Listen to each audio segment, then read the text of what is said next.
Hello and welcome everyone. My name is Xris Macias. I am the director of the Dream Center at the University of Utah, and today we are joined by UCLI, the Utah Center for Legal Inclusion, and we're very excited to have this panel put together about paths to the law. We're going to be talking a little bit about what that looks like, who can benefit from certain paths to get there, what that might mean for someone who is undocumented with DACA or without DACA, and be able to answer your questions throughout. At the end, of course, we will also have some Q&A for students who are participating, but feel free to comment at any point throughout. I will also be keeping an eye on the chat, so you're welcome to put things in there if you would like.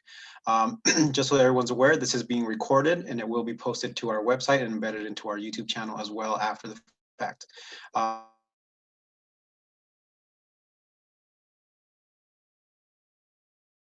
like to go ahead and introduce Melinda Bowen, who will be talking to our panelists today.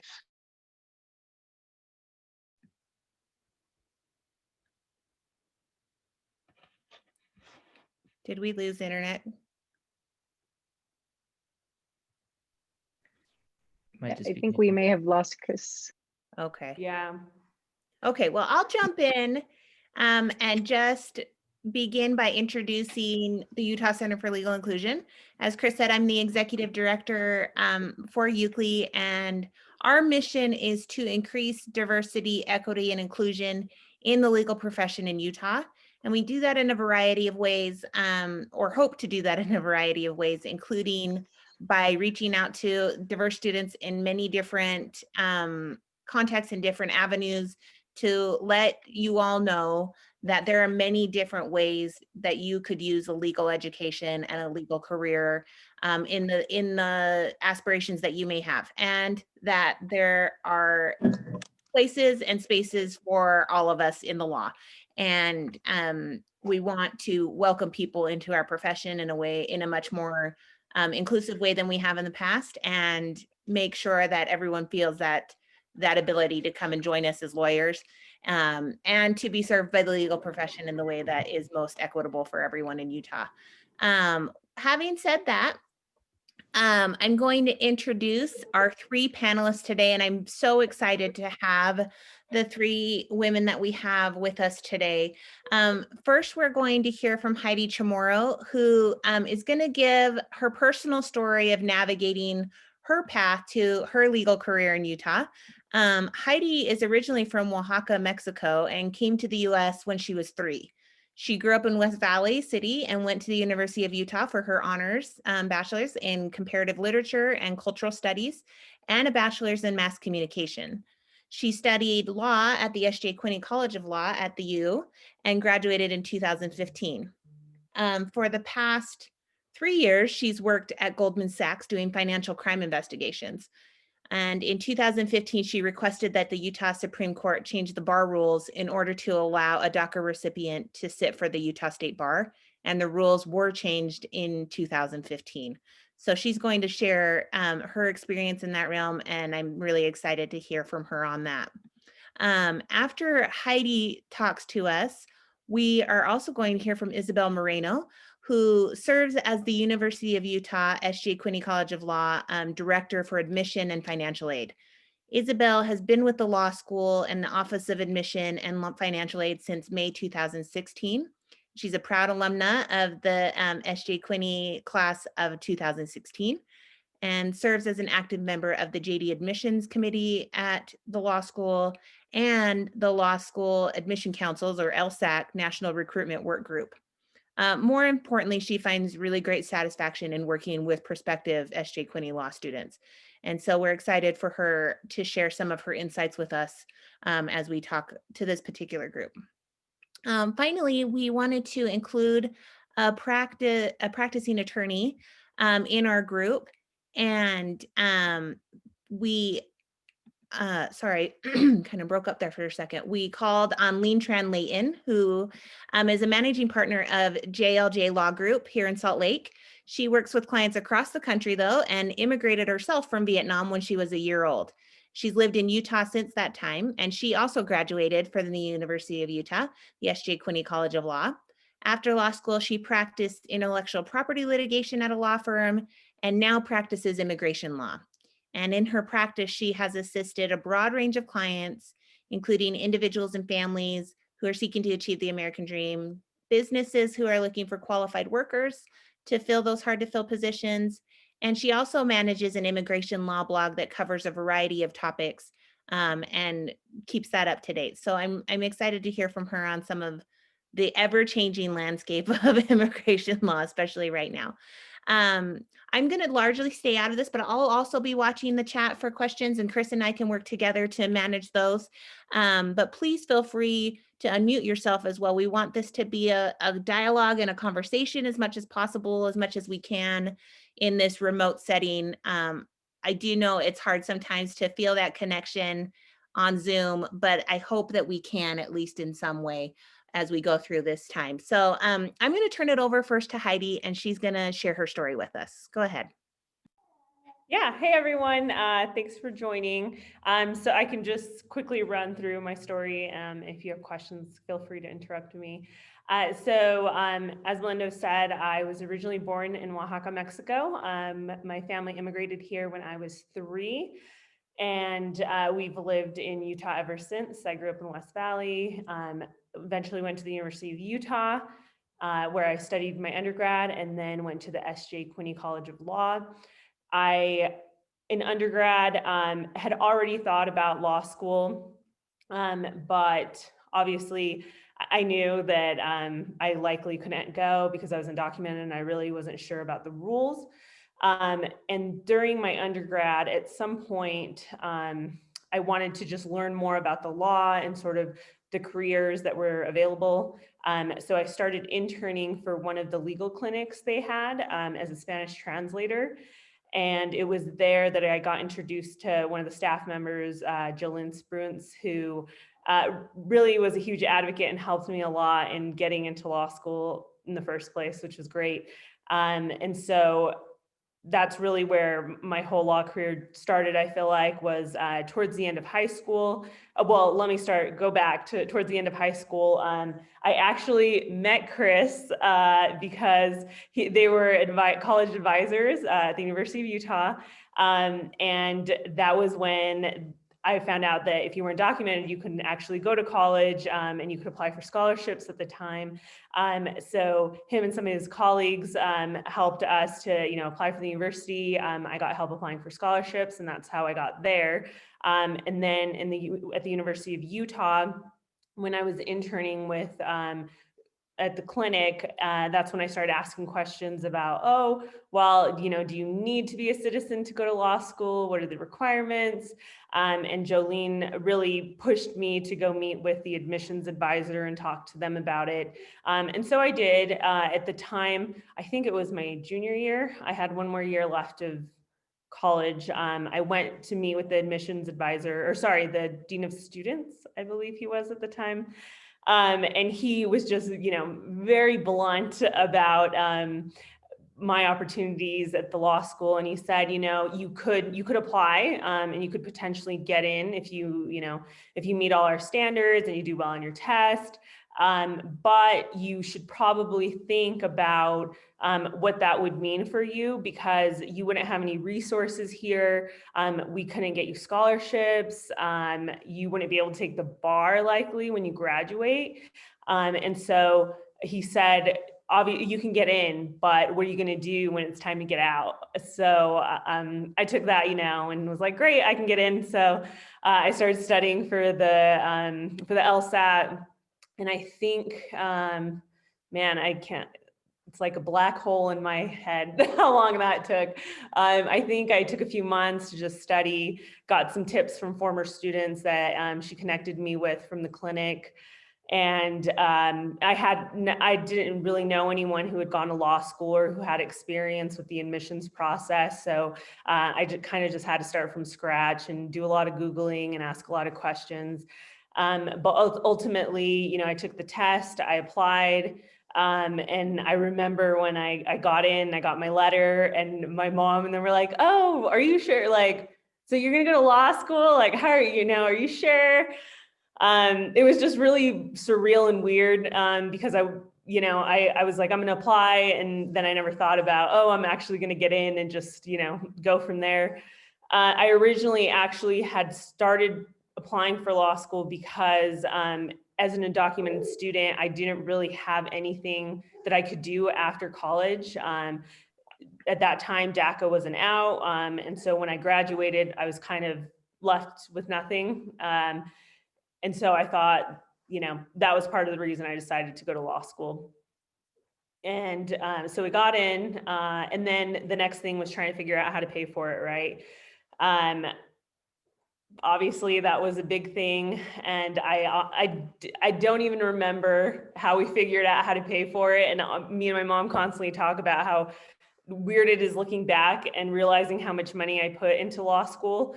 But really what we ended up doing was I worked the entire time I was in school, because at that point, so I was a year in, and I was really lucky. My mom had saved a ton of money, and she gave me all her savings to pay for my first year of law school, which always gets me all emotional, because she's great. And I was amazed that she ever thought that, it was a good investment for her. And so that's how I got through my first year. And at that point, DACA came out, and I got my work permit, and I started working right away.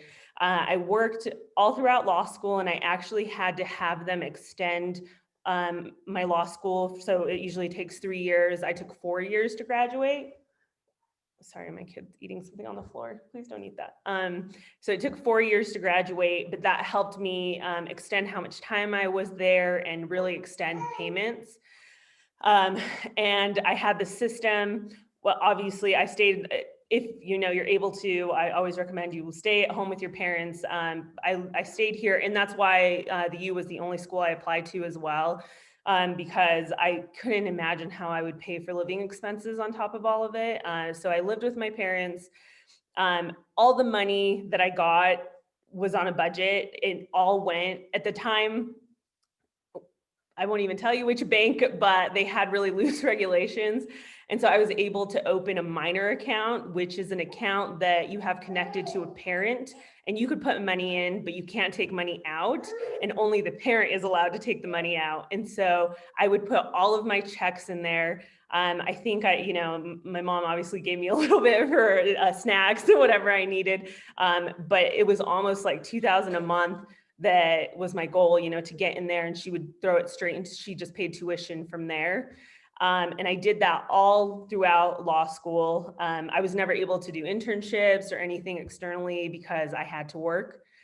But in the long run, I think it was 100% worth it. I graduated in 2015. And at the time I had a full-time position at a company called USANA doing compliance work. And I think it took me 4 months after, no, it took me 3 months after graduation to completely pay off all of law school, pay off a family member who had given me a small loan. And then it took me, I think, a year after that to pay off my mom. So it just, I feel like as an undocumented student, you just kind of are forced to be super resourceful. And, unfortunately, you do have to usually work a ton, because obviously most of us don't come from rich families who just have the money to pay for our 3 or 4 years there. But you're able to go to law school if you're undocumented, and there are more resources, I think, now than before, because a lot more undocumented students are going through legal careers and graduating from law schools all across the nation. After graduation, I went to a small law firm for a little bit as a clerk while I tried to figure out what was going to happen with the bar. Sorry, I just want to make sure this kid doesn't choke. Hey, and I need to stop saying So I went to the small law firm. I was working there as a clerk, trying to figure out what to do. My friend Stephanie Pitcher, who was one of my classmates at the time, and me had talked about, what could we do for me to take the Utah bar, because we had asked other students, hey, does it require social? Does it require, what kind of information did you have to put down when you applied? And we ended up calling the bar, and they told us, yeah, you couldn't apply because one of the rules says that you have to have a status, and DACA doesn't confer a status. And so you wouldn't be able to sit for the bar. At that point, Stephanie, who is now a state representative, Stephanie Pitcher, helped me put together a small group of people. So we had Angela Sue from the Utah State Bar, Luz Robles, and I think there was another local attorney there who was talking to us. But basically, we first talked to the legislature, tried to see if they would make a rule change, if they could do something about it, maybe pass some legislation, because at the time, I think Florida and New York had been fighting about the same thing.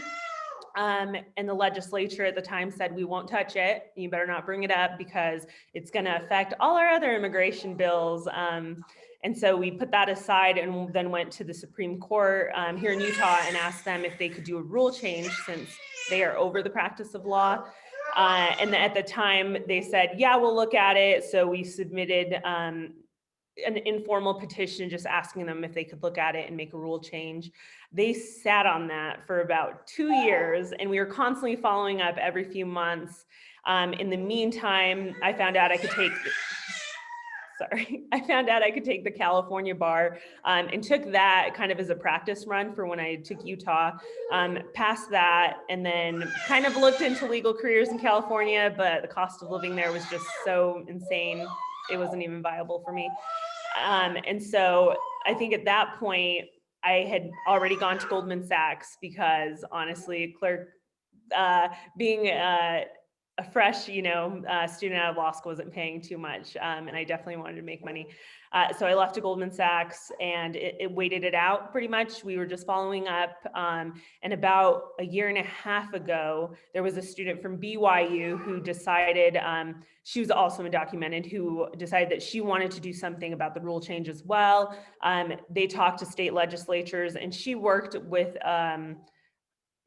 a very conservative LDS attorney who had friends in the state legislature who were Republicans. And they, at that time said, oh yeah, we'd be interested in helping you out and doing something about it. But when she went to the Supreme Court, they told her, well, someone's already working on this. Why don't you guys reconnect? Why don't we have you two connect? It looks like they had switched out clerks by that time. And they were like, oh, weird. I don't know why we haven't looked at this yet. Let us take a look. Why don't you guys get us a formal petition? So we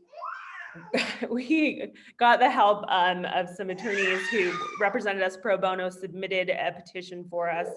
And we ultimately had, I think there were oral arguments in October, December, and by December of this past year, they made the rule change. But then COVID happened the month after, and they decided they had to do a diploma privilege here in Utah.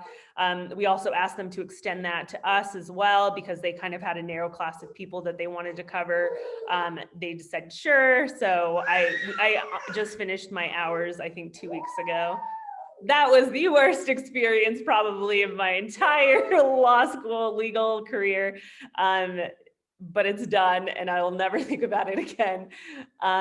So that's where I'm at now. I'm still working at Goldman Sachs and thinking of what I want to do next. So I'm not sure. I mean, there's lots. I was working for a nonprofit, so the Utah Legal, I'm so sorry, my kiddo. The Utah Legal Victims Clinic was helping me out. So I was doing a lot of work for them. And I think that I realized that I really like helping people and I want to do that on a pro bono basis, but I don't know that I could do that full time, especially with all the emotional work that they do. It's a lot of really, really sad cases. And so I'm currently going to stay at my position and just see what comes up next. And that's my story. Thanks so much, Heidi. Did any of the students want to ask questions of Heidi before we hear from Isabel? Sorry, I'm going to move my child back into his mat. Yeah, that's fine. Heidi's got a really, I love hearing from Heidi and hearing her story. So if any questions, and if you don't right now, you can ask them later for sure. Okay, while you guys are thinking, we'll let Isabel. So as I said, for those of you that came on a little bit later, Isabel Moreno, it works in the Office of Admissions and Financial Aid at the law school at the U, at the S.J. Quinney College of Law. And she's going to share some insights for this particular group from her perspective. Yeah, so welcome everyone, and thank you, Heidi, for sharing your incredible story. I don't think anyone can, every time I hear it, I just, you get me all emotional, but I somehow can keep the tears back. But that said, luckily many things have changed since Heidi went through the application process. And I would say that DACA has definitely opened up a lot of doors and has essentially been a game changer, at least for our application process.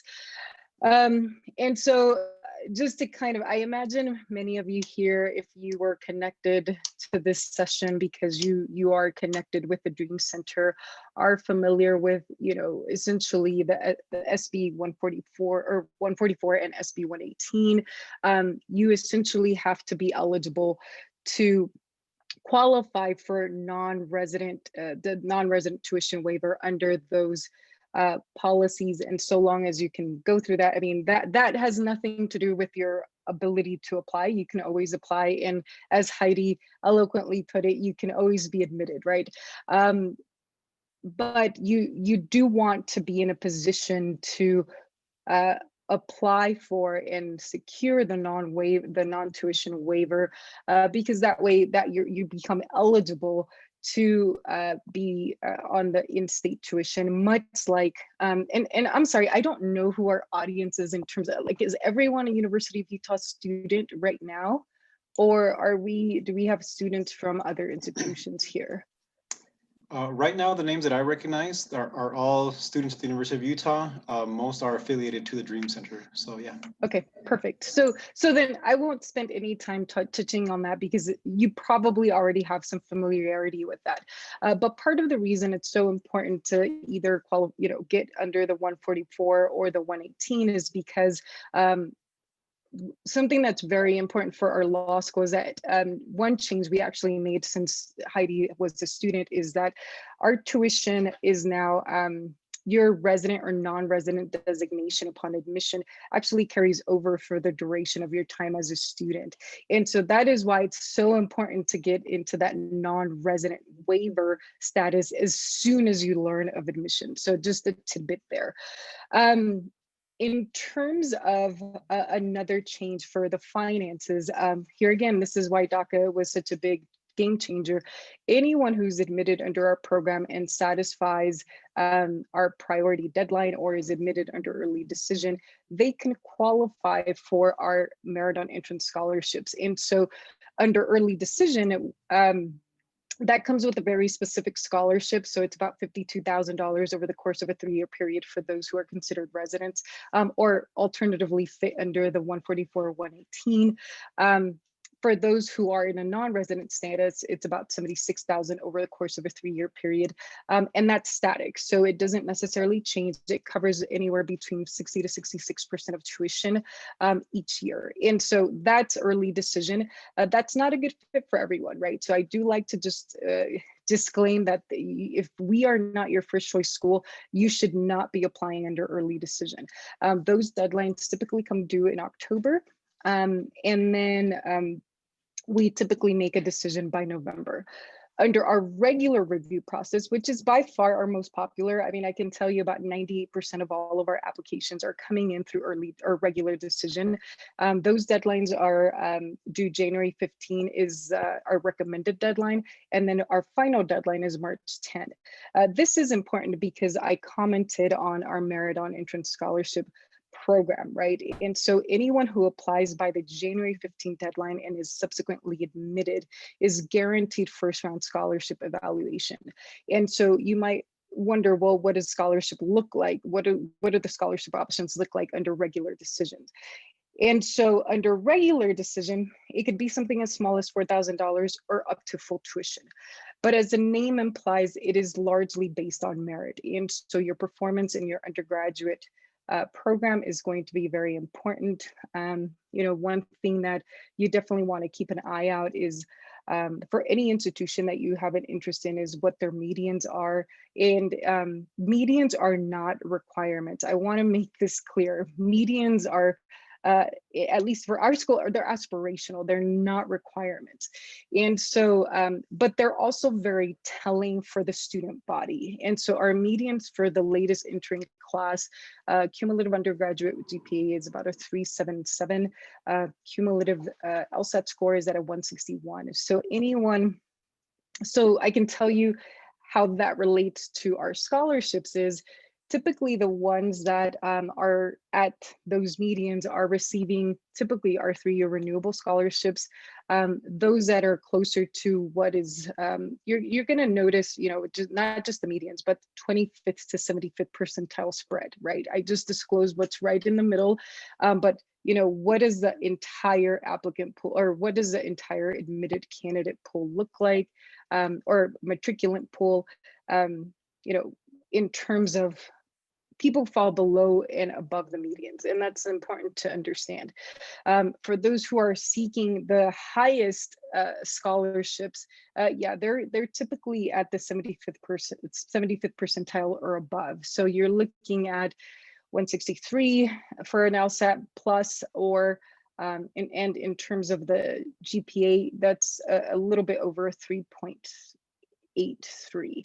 Now that's a lot I'm throwing at you, and it's because I'm trying to be very mindful of the time I have here. But I just kind of want you to have 2 primary takeaways. One, there's a possibility for you to, get non-resident tuition waiver. 2, definitely a possibility that you can get a merit on entrance scholarship upon, if you learn of admission. So I want to be very clear about that. And I would say we have about 2 or 3 students. I'm not sure if they're necessarily from this particular pool of in our audience, but I know that we're working with a couple of students where they are definitely, DACA recipients, and things fall in a very similarly situated, where they're very competitive students, and they are likely going to be receiving a full tuition scholarship from us. But I realize that puts a lot of onus on the candidate in terms of their performance in their undergraduate program and what's really a larger barrier, which is the LSAT. So those are my 2 main takeaways. I am available at all times, literally weekends included. So if any of you have any questions, I'll include my contact information here on the chat, and I'll take it back to Melinda. Thank you so much, Isabel. That was a lot of really great information. So please, students, feel free to jump in with questions or follow up. And if you are still formulating those, you can certainly add them to the chat later. It's a lot of, the process I feel like is a lot, but when you break it down into the steps, it's manageable. So we're here to help on that as well. While you're thinking on the admissions process, we're going to hear from Lean Tran-Layton about just the practicing immigration lawyer side of things. Yeah, hi everyone. Thanks for joining us today. So I've been practicing since 2009, and that's how long I've been practicing immigration law. And I've been doing it long enough where I've seen a lot of changes happen. And I would say in the last couple years, I feel like those changes have happened very quickly, as far as just new procedures and laws and policies that have changed. And so as far as with DACA, so I'll touch on DACA, and I would say that I very much empathize with DACA recipients because I came here when I was a year old. And so I've never been back to Vietnam. I don't know much about it at all. And I fall, in that group of DACA applicants. So I very well could have applied for DACA myself. And so I very much empathize with you guys, and I'm sure it can be very stressful at times. So with DACA, I know over the summer, the US Supreme Court had issued a decision leaving it in place, but that's not to say that at any point the president can't just get rid of it appropriately. So they were saying he didn't follow the correct procedures to get rid of DACA, so we're gonna let it stand, but that leaves an opening for the president to then just follow whatever the proper procedures are to take it away. And so right after that decision came out, a lot of my colleagues were hoping that USCIS would start accepting brand new DACA applications again. And we were waiting for USCIS to come out with a statement about it. And I know that there were some colleagues who actually went ahead and just filed brand new applications, like so people who had never applied before. And what happened is USCIS ended up rejecting them. And they came out with a statement saying, we're not going to accept brand new DACA applications, we'll accept renewals. So even if you got DACA, it's been expired for 3 years, you can still reapply, but we're not going to allow for brand new applicants.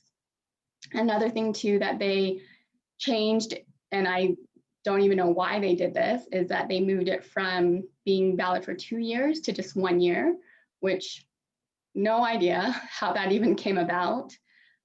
So those were the major things with DACA. And they were supposed to raise the filing fees on October 2nd, but literally it was like 2 days before a federal judge stopped that from happening. And so as far as filing fees go, they're the same. It's still the $490.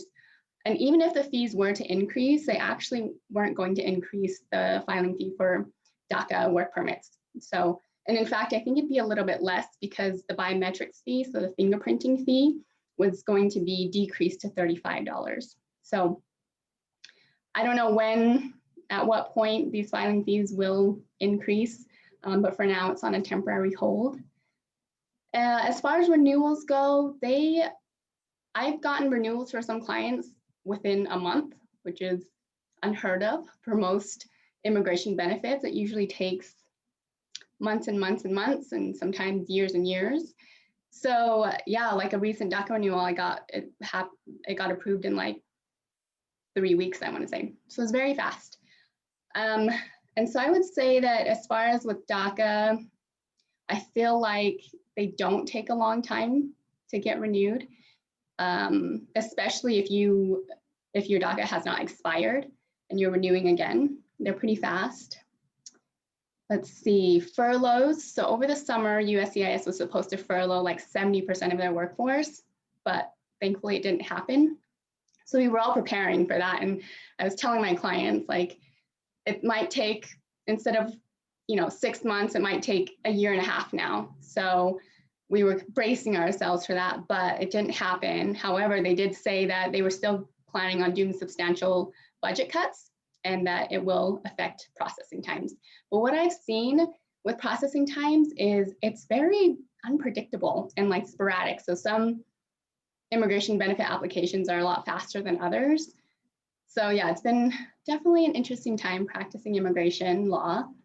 Let's see here, fingerprinting. So because of COVID, what USCIS has been doing, so usually when somebody applies for something, they have to go in and get their fingerprints taken because they want to check their background. And with COVID happening, what I've been seeing is that USCIS will just use the previously captured fingerprints so that the people don't have to go in. Why they didn't do that before, they should have been doing that anyway, because fingerprints don't ever change. And so if you have applied for DACA and you're wondering where your fingerprint appointment notice is, you probably won't get one.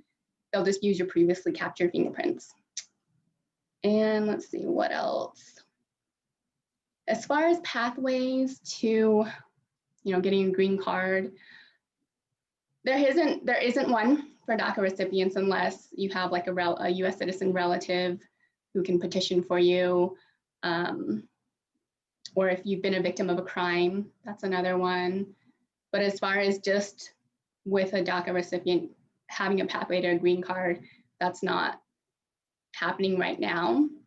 And so hopefully, with this next term, Congress will actually do something, because ultimately the president could keep issuing all these executive orders, but then the next president could come in and just take them away. So really, if we want to see change, we have to push Congress to do that. I'm trying to think, was there anything else that I should cover with kind of the things that are going on with immigration?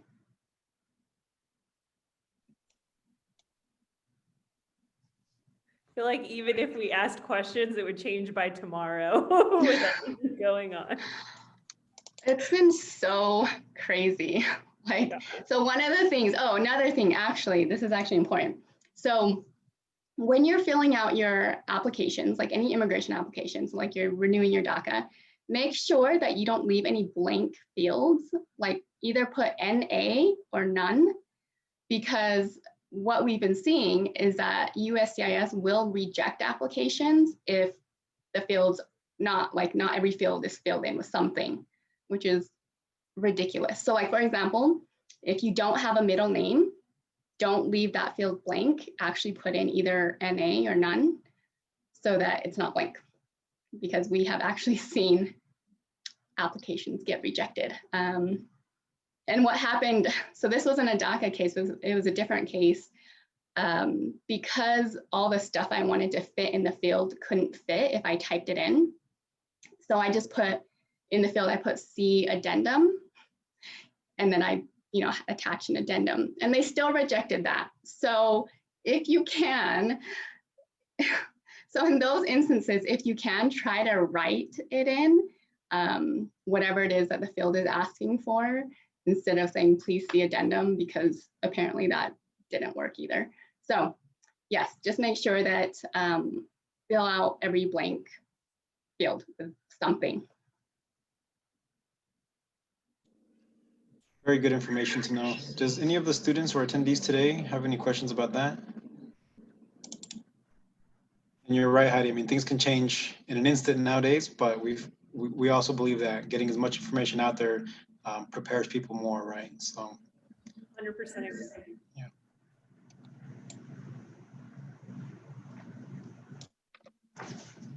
Well, Okay, I guess I can ask a question while we before we move on. Since you are given this kind of advice on how to fill the documentation and how it's happening, can students at the University of Utah connect to you for that sort of legal assistance, or is this something that they have to follow a different process for? Yeah, absolutely. I'm happy to answer any questions.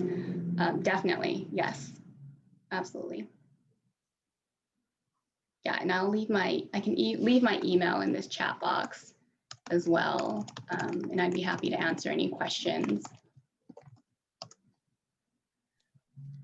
Thank you. And when we repost this and embed it into our sites, we'll make sure and put your contact information separately as well. So yeah, of course, definitely be happy to help. Hi, I have a question. Yeah. So do you still recommend that we apply during the same time frame, which is like 120 days? Is that still okay? Yes. Yeah, I do. I still recommend that. Yes, I do.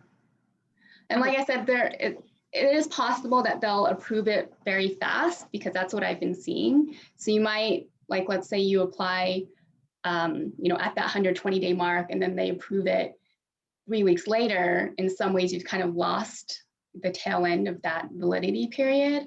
But in some ways, it's also better than having an expired work permit. Okay, thank you.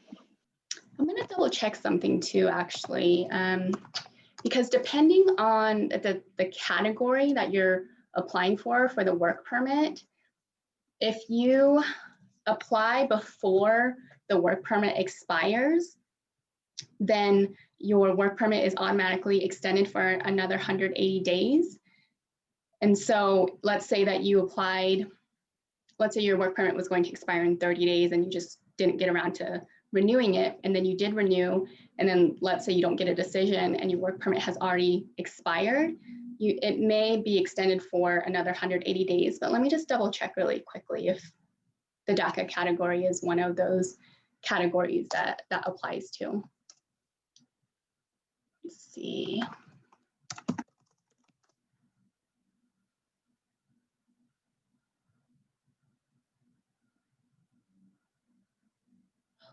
Where is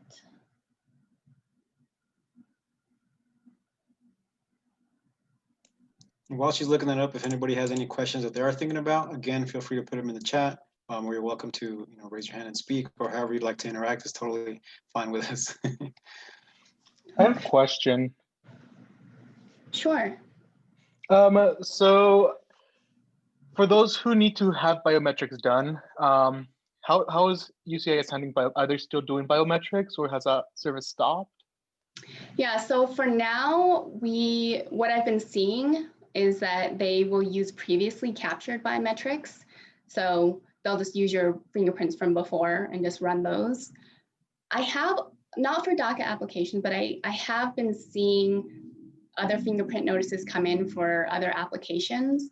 But it seems to be that the trend is that if you have applied for an immigration benefit with USCIS before and they've already captured your fingerprints at some point, they'll just reuse those so you don't have to go back in. Oh, but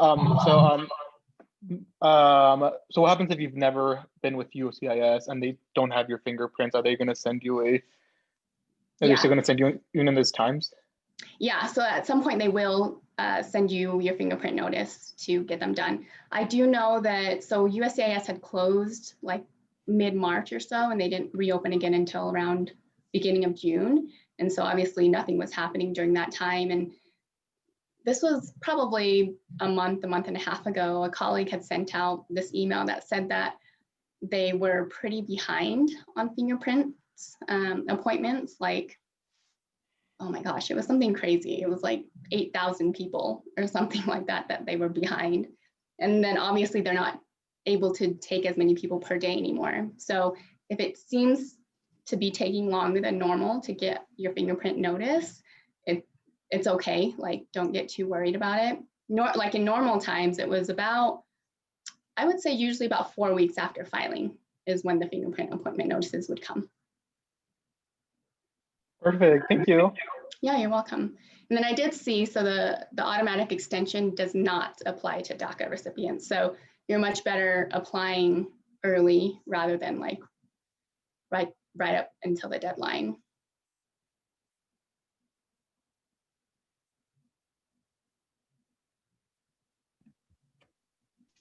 I had a private question here from someone, but I'm just gonna repeat it for the benefit of everyone who's present here.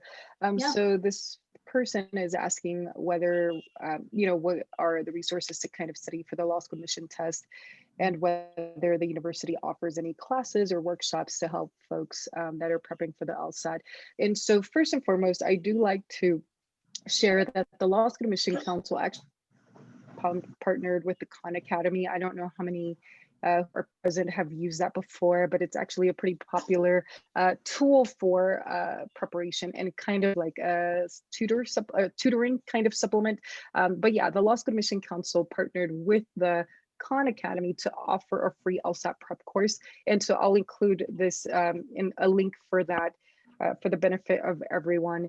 In addition to that, the law school itself does not host or sponsor a specific LSAT prep course, but the university itself does have with the office or the Department of Continuing Education, they do offer an LSAT prep course. They also, they do have a fee associated with that, but anyone that's referred to by our office, they extend them a 20% discount. So I'll include a link for them as well, in addition to the code to receive that 20% discount in the event that you choose to use that as a resource.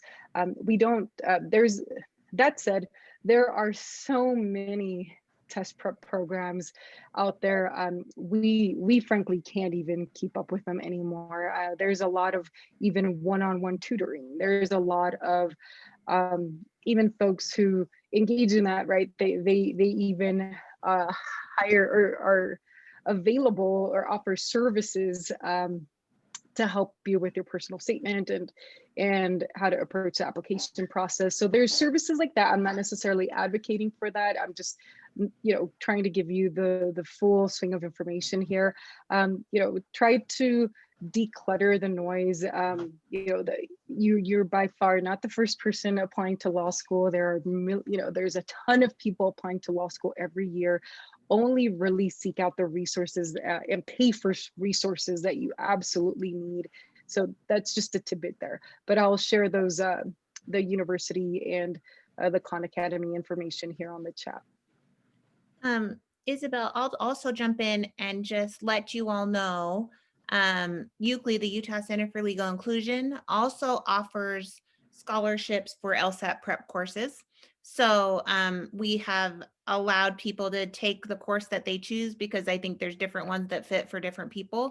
But we do have partnerships with some of the course companies where they will offer a discounted rate to people who are being referred by us as well. So similar to what Isabella explained from the law school's perspective. So I just want to reiterate, I'll put the link for our scholarship applications in the chat as well. And I also, okay, yeah. So the first link I have there is for our scholarships for the LSAT prep classes. And the second one is a link to all of our resources for students, which includes a weekly webinar series where we talk to different legal professionals about their careers. So you can kind of get a sense of what different options are out there. There's so many that I had no idea about. I mean, just the four of us here we all have law degrees, but we all have very different career paths. And so that, I mean, just kind of thinking ahead about what you might be able to do with a law degree is helpful. And then we also offer mentoring through attorneys who are willing to, sit down with you and kind of just talk through certain things like financial aid or whatever, or, just more generally, just life and whatnot and navigating some of this. But I just want to reiterate, I hope the financial part of it won't be a barrier because there are so many resources out there, including for students who are DACA recipients or otherwise undocumented. And I think some of the scholarships you may not be eligible for, but there's a lot out there that you are. And we have a scholarship database on our website as well that you can search and see where you might be able to get some financial assistance. And I do want to say, so I want to acknowledge there are 3 phases of expenses, right? There's a phase to prepare, right? Go through the application process. There's a vast expense there, right? The LSAT itself now is $200. Heidi, it's $200. How much did you pay when you were prepping when you were sitting for the exam? Do you remember? I don't. I remember it was a lot. So yeah, every time you sit for the LSAT, right, it's $200, a credential assembly service. And I didn't touch anything about the application process because that I could spend an hour just talking about the application process easily. And that's why I'm advocating for and inviting anyone who wants to sit down and have a conversation with us to do so. But one of the things you're going to have to do if you're sitting for the LSAT exam is that you have to engage with the Law School Admission Council who administers the exam. And they have, of course, multiple different branches or multiple different departments. One of those is the Credential Assembly Service. The Credential Assembly Service you'll have to come into contact with because that is who you send all of your official transcripts to, at least if you're applying for our institution. And I would say a vast majority of the ABA accredited law schools. And so I disclose this because there is an expense there as well. The Credential Assembly Service has its own, fee associated with the authentication of your transcripts and everything that goes along with the processing of your application. In addition to that, they charge for what's called the Credential Assembly Service report. We require that as part of your application component. So each of those is about $45.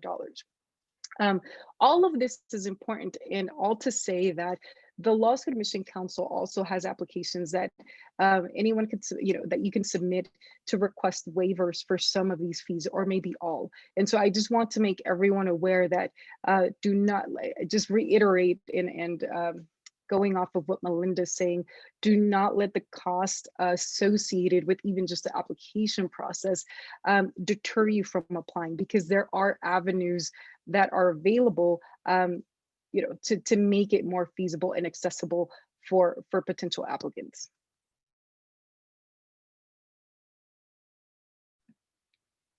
Yes, and I would also, I'll put my email in here as well. And Isabel has given you hers. I think anyone on our staff is also willing to help you sit down one-on-one and say, okay, what are your concerns and where can we help to alleviate some of the things that are getting in the way.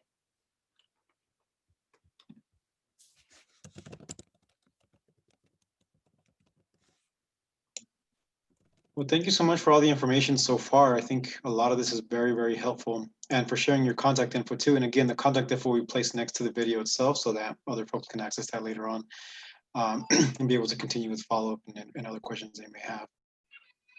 I don't know if the panelists have further information to share or anything else they'd like to tell us. More of your stories are always great.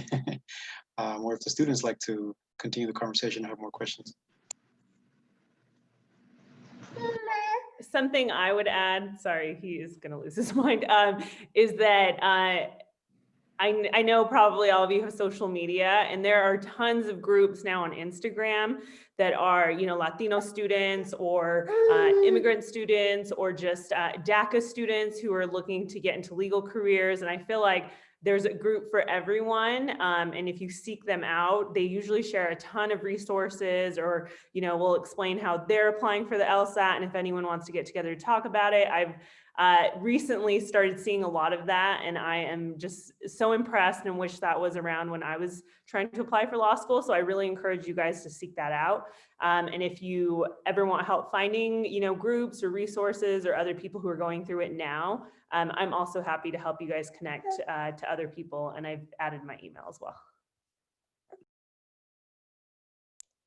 And for Isabel, I saw that in the chat you put a discount code. Can you clarify what that one exactly is for? Yeah, so sorry, that discount, we got lost in translation in the chat there, sorry. So that discount code is for anyone who's interested in the University of Utah's prep course. And so if you enter prep law, that will generate a 20% discount for that particular course.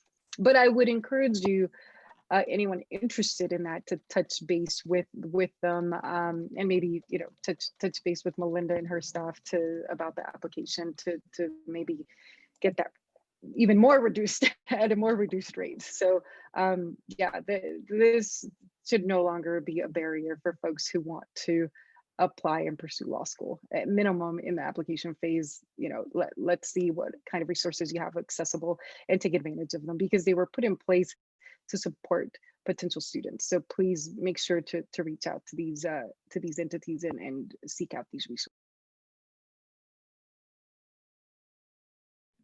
Absolutely. I just want to thank Heidi and Isabel and Lean for being with us. And I know Chris wanted to close out, but thank you all and the students for being here with us. We're really excited to have this opportunity. Yeah, once again, we really do appreciate you all joining us today. We really want to thank you for all the information, for sharing some of your stories, and for really being available, and for the work that you do in the community at large. You know, we really think that the work that you do is not only important, but it's needed. Many times, folks who are undocumented or who are documented still tend to have many barriers, or sometimes are simply unaware of what rights they do have as a DACA beneficiary. And so I think this kind of information is definitely helpful. Even if a student does not wish to practice law, there are some things in here that we can still take and be able to help you with in preparation for, you know, further education, graduate school, things like that. But definitely in terms of going to law school, this is obviously very, very helpful. So with that, again, thank you all so much. We're really excited to continue a partnership with you all, so it won't just be today's session. And I would like to open it up to one more time if anyone else has any last comments or questions. I actually have something I wanted to mention really quickly. So I think most of the people on today are younger than me. And if you got your DACA before you turned 18, and you have an employer who's willing to petition for you to get a green card, there may be a way for that to happen. You would have to still go back to your home country to get the visa to come in, but you don't have to, you wouldn't be subject to what we call the unlawful presence bars. The unlawful presence bars are like if you've been here for more than 180 days, but less than 1 year, undocumented or out of status, and you leave, you can't come back legally for 3 years. If you are here for more than a year and you leave, you can't come back legally for 10 years. But if you apply for DACA before you turned 18, those unlawful presence bars is what we call it. They are essentially paused. So as long as you've maintained your DACA status, and like I said, if you have an employer who's willing to go through the green card process for you, then that's a possibility. And obviously, if you're married to a citizen or a green card holder, there are routes that way too. Thank you for sharing that. This is a very complicated process for a lot of Yes. folks. Some of the folks here are going through that, and others know someone else who is, right? So that's why we're here today. So once again, yeah, thank you very much. Thank you. Thank you. Take care, everyone.